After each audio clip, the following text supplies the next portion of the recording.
L'actualité à la une ce soir, 16 candidats sur les 22 au départ sont encore en lice pour Kosiam après la liste provisoire publiée par le Conseil constitutionnel. Parmi les retoqués, on note Gilbert Noël Ouedraogo et Edi Kombiogo qui a annoncé que le CDP ira aux élections. À suivre dans cette édition. C'est parti pour le bitumage de la route Ouaga-Komsilga. Les travaux ont été lancés ce matin par le Premier ministre. Près de 20 km de route seront bitumés en 5 mois au coût de 7 milliards de francs CFA. Il faut évacuer à tout prix la jachère qui risque de polluer et faire disparaître le barrage numéro 2 de Tanguin. C'est le cri des cœurs de riverains relayé par les spécialistes. Une équipe de la RTB a fait le tour sur place. Images et réactions dans cette édition. Bonsoir, c'est le 20h de la télévision de Burkina.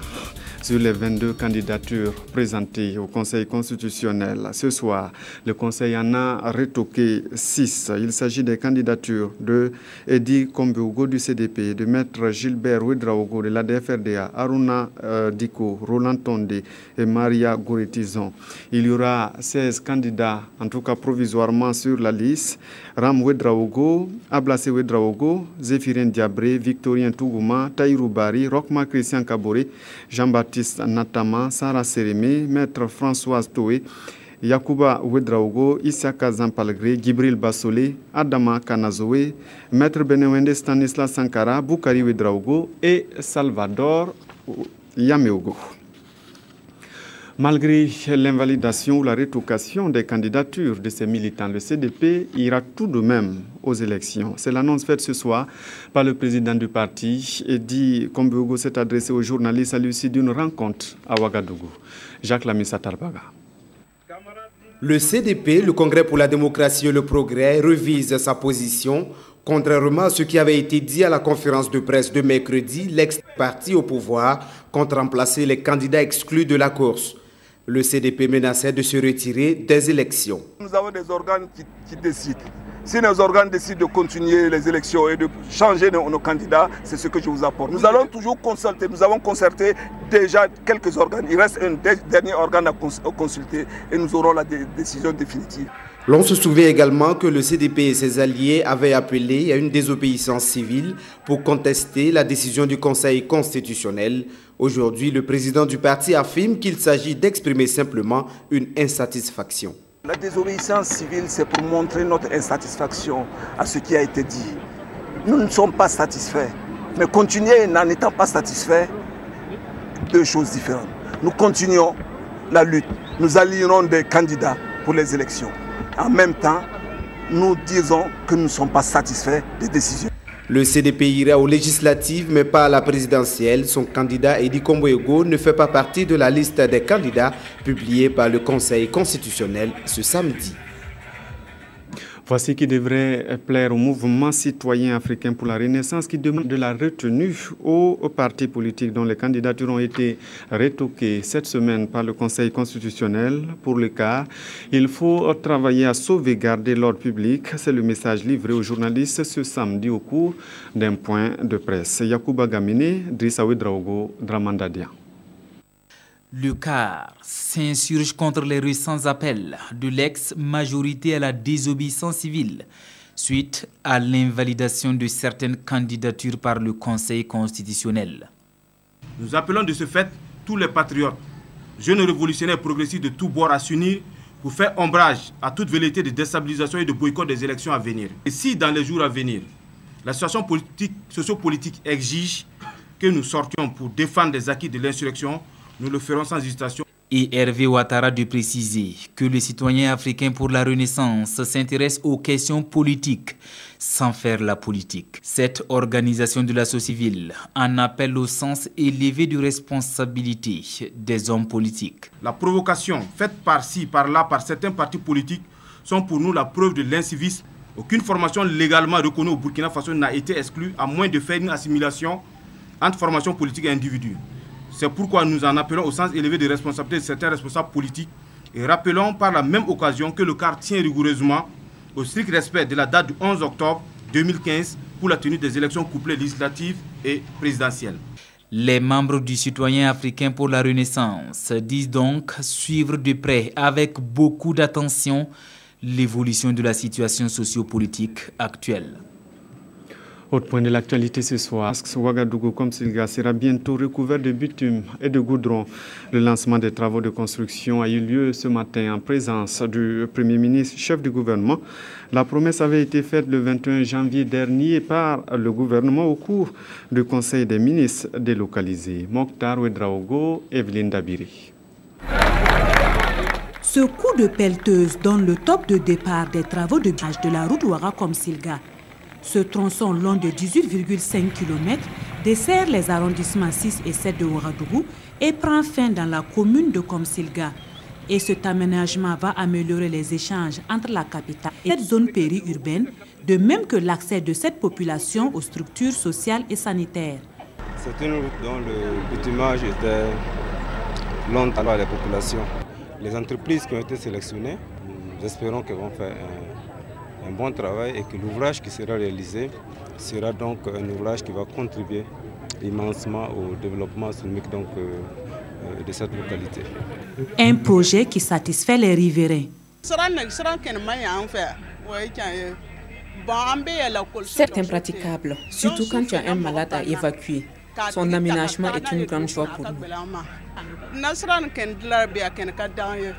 Cette réalisation nécessite la somme de 7 milliards de francs CFA et entièrement financée sur le budget de l'État selon le ministre en charge des infrastructures.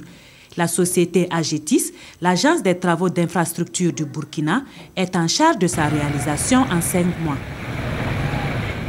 Les travaux de bitumage des avenues Nelson Mandela et Wezen Koulibaly de Bobo Dioulasso ont débuté il y a plus d'un mois, mais au constat on note des lenteurs d'exécution des travaux et surtout les riverains qui ont des problèmes d'accès à leur domicile, des problèmes aussi dans le domaine de la circulation. Saturné, Paris, Idrissa Warga, Karim Sissi.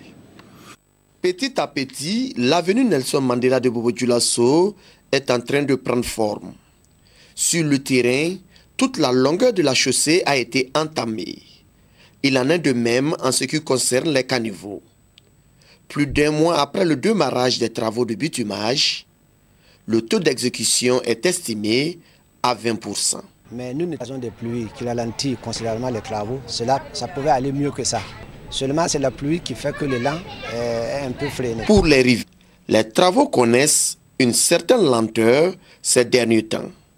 Et le pire, il est difficile d'avoir accès à son domicile, surtout avec ces caniveaux à ciel ouvert. Pour le désagrément, il faut voir la difficulté du passage aussi pour rejoindre son domicile. Cela aussi est compréhensif parce que, en tout cas, pour bitumer une voie, en tout cas, il va falloir qu'il y ait aussi ces genres de désagréments. Par ailleurs, on remarque aussi dû, en tout cas, et au niveau qui ne sont pas totalement bétonnés.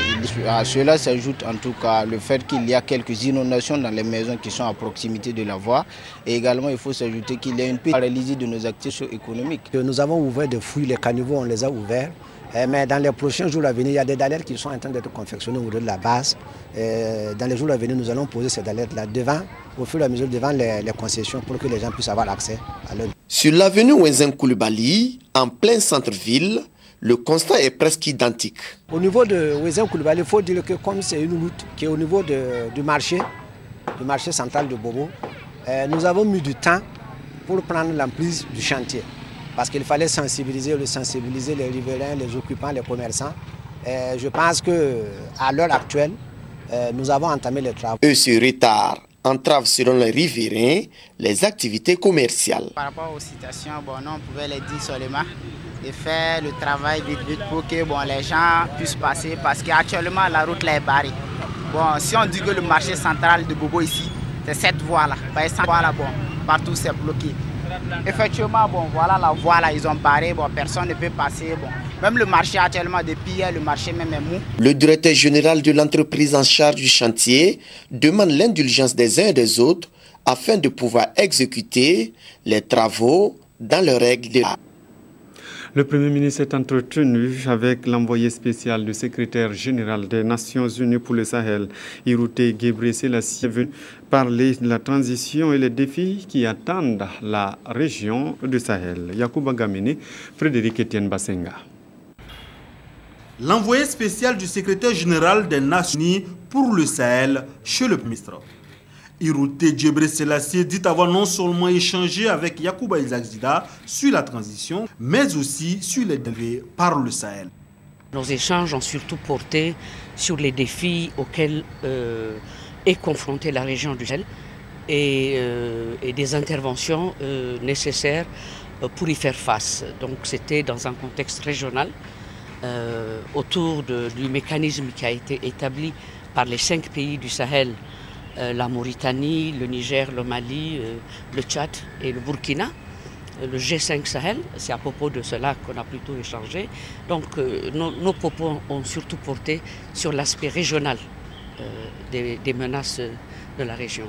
Ces menaces sont entre autres l'extrémisme religieux et l'impact des changements climatiques sur le Sahel.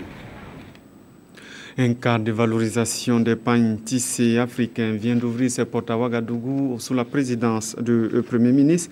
Le Danfani Fashion Week est une rentrée nationale qui vise à changer les meilleures pratiques en Danfani. C'est aussi un centre d'affaires pour les professionnels du tissu traditionnel. Bouma Ernest Nebi. Après la pluie de ce matin, il y a le beau temps. Pendant ce beau temps, s'ouvre un beau salon. Ce salon se nomme Danfani Fashion Week, une initiative qui se veut être un cadre de valorisation du pain tissé burkinabé et africain. C'est donner l'opportunité à tous les acteurs qui interviennent dans le domaine de la fabrication du textile artisanal de bien vivre de leur travail. Ce qu'on recherche à travers ce salon, c'est vraiment un grand marché pour le textile artisanal. Et ce salon, et on l'a ouvert à toute la sous-région pour que l'ensemble des acteurs puissent se retrouver pour mettre les efforts en commun pour booster vraiment ce secteur-là. C'est une première édition parrainée par le Premier ministre Yacouba Isaac Zida, représenté ici à la cérémonie d'ouverture par le ministre en charge de la communication. Le fait d'organiser cette activité et mettre en exergue un pan entier de l'économie qu'on peut développer à travers l'art vestimentaire, les filatures, la teinture, je pense que c'est une activité initiative à encourager et nous allons donc au niveau du gouvernement nous assurer qu'on lui apporte tout le soutien. Durant une semaine, le public pourra contempler et acheter plusieurs catégories de pain tissés sur l'avenue Kwame Nkrumah des exposants venus du Burkina et de la sous-région. Mes créations qui sont à base de toiles de jute recyclées avec de la teinture naturelle et un peu de tissage des régions de la Côte d'Ivoire. C'est un salon que j'attendais de plein cœur. Ça me fait aujourd'hui d'être là, partager mon expérience avec mes soeurs et frères burkinabés. Danfani Fashion Week, c'est également la valorisation des mets traditionnels burkinabés. Des mets que le de communication a dégusté et apprécié après la visite des stands. Ayant pour thème Danfani, une marque, un marché à conquérir, la première édition de ce salon international du design textile africain connaîtra chaque soir à partir de 19h sur le site des défilés de mode et des animations musicales. Le ministre de la Communication, que vous avez aperçu tout à l'heure, poursuit sa tournée de bilan de l'attention à travers les régions du Burkina. Et cette fois, son équipe était dans la boucle de Mouhoun. À Dédougou, l'essence du vote, la participation aux élections sont entre autres les termes qui ont été abordés. Les objectifs et les acquis de la transition ont aussi été déclinés. Siriki Milogo, Nayalagdo, Paul Sawadogo. À travers 3 communications portant sur le sens du vote et la participation citoyenne aux élections, le respect des valeurs démocratiques, les objectifs et les bilans de la transition, le gouvernement met au même niveau d'information les citoyens. Une transition qui, en 10 mois de fonctionnement, a à son actif. En ce qui concerne lié à la réforme de la justice, et on a pu organiser les états généraux de la justice qui ont abouti donc à la signature du pacte sur le renouveau de la justice. En ce qui concerne la consolidation des acquis sociaux, je mentionnais essentiellement l'effort budgétaire qui a été maintenu et consolidé sur les secteurs tels que la santé et l'éducation. Nous avons aussi mis en place le programme d'urgence de la transition d'une valeur de 25 milliards de francs CFA. Pour des élections, là aussi il y a des avancées et il y a un code électoral avec des innovations majeures qui ont été adoptées, avec la reconnaissance des candidatures indépendantes. Cette initiative du ministère de la Communication se tient à quelques jours des élections législatives et présidentielles du 11 octobre prochain, devant consacrer la fin de la transition. Et au terme des communications, les forces vives de la boucle du Mouhoun savent davantage sur la marche de la transition. Le bilan est assez satisfaisant. Alors, mais on pense aussi qu'il y a encore des efforts à faire, surtout qu'on n'a pas beaucoup de temps. Après 3 heures d'échange, les participants ont soulevé des préoccupations ou apporté des suggestions. La finalité, une organisation réussie des élections. Si les états généraux de la justice ont été abordés à Dédougou, à Ouagadougou, le ministère de la Justice explique le contenu des 2 nouvelles lois adoptées jeudi dernier par les députés du CNT. Il s'agit des lois portant sur le statut du magistrat, sur le Conseil supérieur de la magistrature. Face aux médias, Joséphine Ouedraogo a présenté le contenu de cette loi et expliqué que cette nouvelle organisation profite plutôt aux justiciables. Adama Guiti, Fousseni Kindo. 2 textes de loi qui consacrent l'indépendance du juge au Burkina Faso. Le premier portant organisation et fonctionnement du Conseil supérieur de la magistrature et le second sur le statut du magistrat burkinabé. Pour les animateurs de ce point de presse, il fallait cette adoption par le Conseil national de transition pour corriger des tares dans la justice ici au Faso.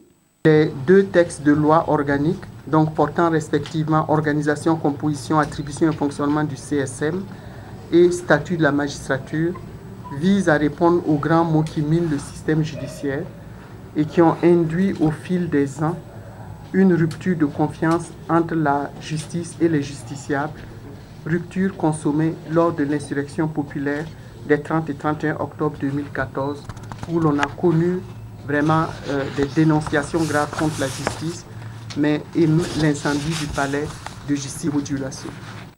Tout en consacrant l'indépendance du juge au Burkina Faso, ces nouvelles dispositions de l'avis des animateurs de la conférence de presse profitent également au justicier burkinabé qui renforce sa confiance à la justice de son pays. En attendant la production prochaine de ces lois, le ministre de la Justice fonde le vœu que ces changements impriment une nouvelle vision à la justice burkinabé.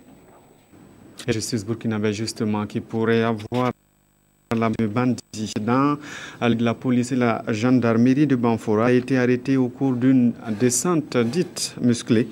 Il est complice d'un groupe qui opère à Nyankoulogo et qui aurait tué 2 personnes de la bande de malfaiteurs après la fuite dans la forêt classée de la ville. Karim Sissi.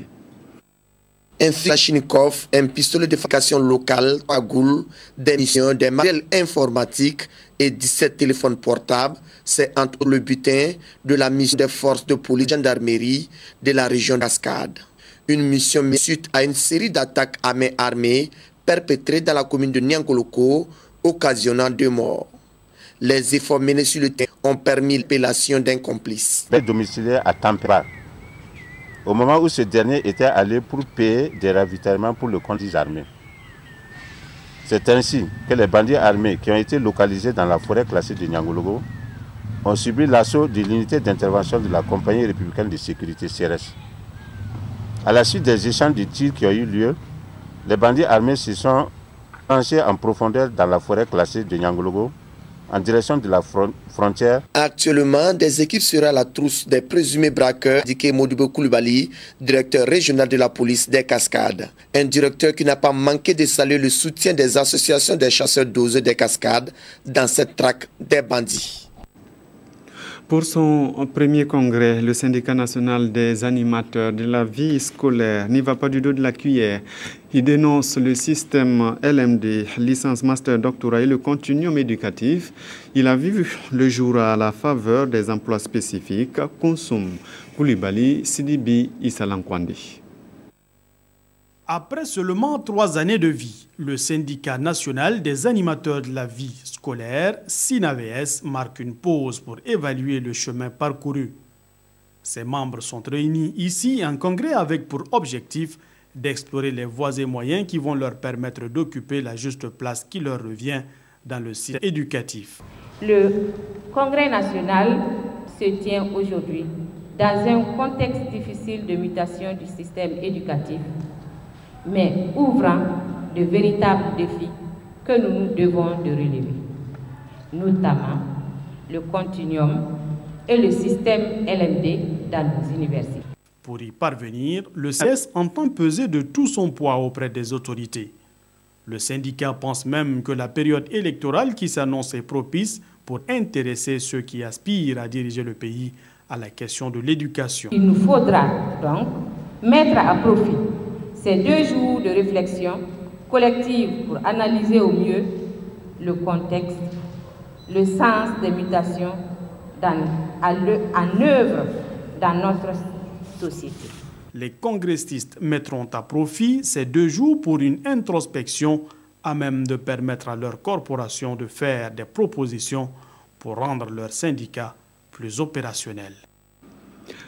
Un constat amer en plein cœur de Ouagadougou. La Jacinthe est en passe d'envahir et de faire disparaître le barrage numéro 2 de Tanguin. Une urgence selon les spécialistes qui appellent à trouver une solution rapide pour éviter que le phénomène ne pollue l'eau des barrages. Evelyne Foro, Claudine Dimabio, Bikaba. La jacinthe d'eau, cette espèce aquatique dont beaucoup ignorent l'origine, menace cette année encore le barrage numéro 2 de Tanguin.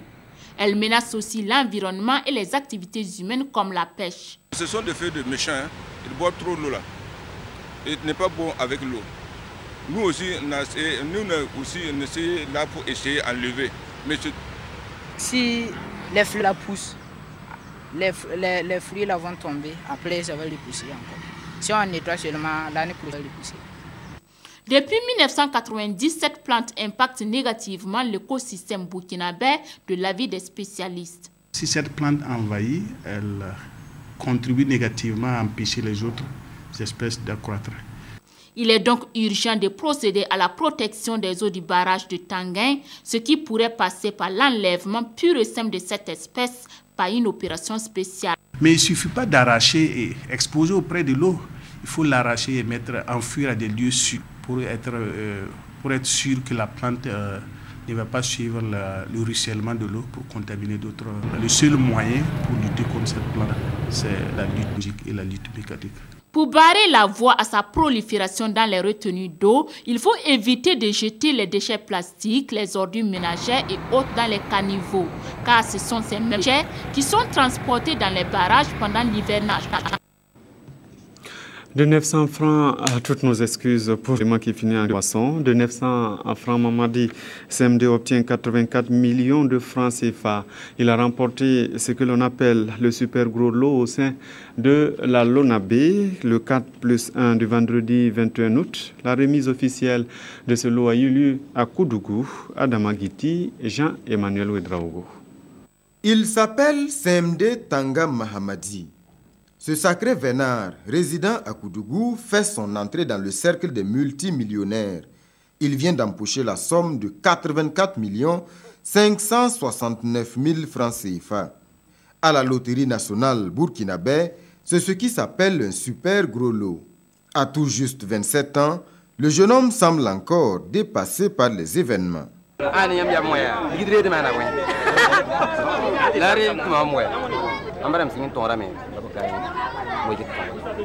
Pour la petite histoire, ce vendredi 21 août 2015, alors qu'il venait, semble-t-il, de se faire congédier de l'atelier de soudure où il travaillait, Mahamadi CMD décide de miser 900 francs au 4+1. Il ne le sait pas encore, sa vie vient de basculer. On a une convention avec la maison de l'entreprise qui est chargée de conseiller, d'orienter les gagnants d'un certain montant. Je pense que M. CMD va être conduit, orienté vers la maison de l'entreprise. C'est le fil de la persévérance. J'invite donc les parieurs à toujours faire confiance à la Lonabé. Avec autant de millions, le jeune CMD a largement de quoi se payer une nouvelle vie. Son prochain défi, garder les pieds sur terre et prendre les bonnes décisions. La plupart des hebdos cette semaine reviennent sur la révocation des candidats par le Conseil constitutionnel. La revue de presse des hebdos, c'est avec Abdoul Rasmane Zongo. Entre veillées d'armes et nus de longs couteaux, c'est l'un des titres phares à la une du Juji et relatif au double vote du 11 octobre prochain. L'ex-majorité et les nouveaux acteurs de l'après-insurrection se jettent mutuellement la patate chaude. Les premiers accusent les seconds de vouloir les exclure du jeu politique, tandis que les seconds estiment que l'on ne peut pas faire du renouveau politique sans casser des œufs. Si veillée d'armes il doit y avoir, avertit l'hebdomadaire satirique, elle doit viser la préparation sereine des élections et non la création d'une ambiance hostile. Notre confrère poursuit, je cite, « Entre la haine cordiale que se livrent le CDP et le MPP d'un côté et la nécessité de préserver la paix sociale de l'autre côté, il y a un pas à ne pas franchir, rappelle Gigi. Cette actualité de l'exclusion du CDP n'éclipse pas l'opinion de l'opinion pour qui, je cite, « L'exclusion est source de tous les dangers » et le journal se justifie, je cite, « du fait de vengeance et de règlement des comptes politiques ». L'hebdomadaire de cette semaine, L'Opinion, va plus loin et affirme, je cite, « Ils ont assassiné la démocratie ». Une autre actualité nous vient de l'Observateur du dimanche, qui ouvre une fenêtre sur l'histoire de la lame qui ne s'éteint pas, la lame du Centre national de presse Norbert Zongo, allumée depuis le 3 mai 1999, 5 mois après l'assassinat du journaliste. Les 20h de ce samedi est terminé. Merci de l'avoir suivi en notre compagnie. Rendez-vous tout à l'heure pour la dernière édition du journal.